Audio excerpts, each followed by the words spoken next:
UTI urinary tract infection বা মূত্রনালীর সংক্রমণ কেন হয় জেনে নিন 14টি কারণ। 1. Bacterial infection. 2. সঠিক পরিচ্ছন্নতা বজায় না রাখা। 3. অস্বাস্থ্যকর যৌন মিলন। 4. কম পরিমাণে পানি পান করা। 5. বেশি সময় পর্যন্ত মূত্র ধরে রাখা। 6. ছত্রাক ইনফেকশন।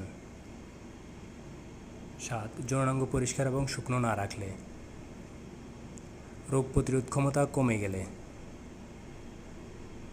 টাইপ 2 ডায়াবেটিস এবং HIV আক্রান্ত হলে। পুরুষের প্রোস্টেট গ্রন্থি বড় হয়ে গেলে। মহিলাদের মেনোপজ পরবর্তীতে। প্রস্রাবের রাস্তায় নল বা ক্যাথেটার পরানো থাকলে। একবার প্রস্রাবের ইনফেকশন হয়ে থাকলে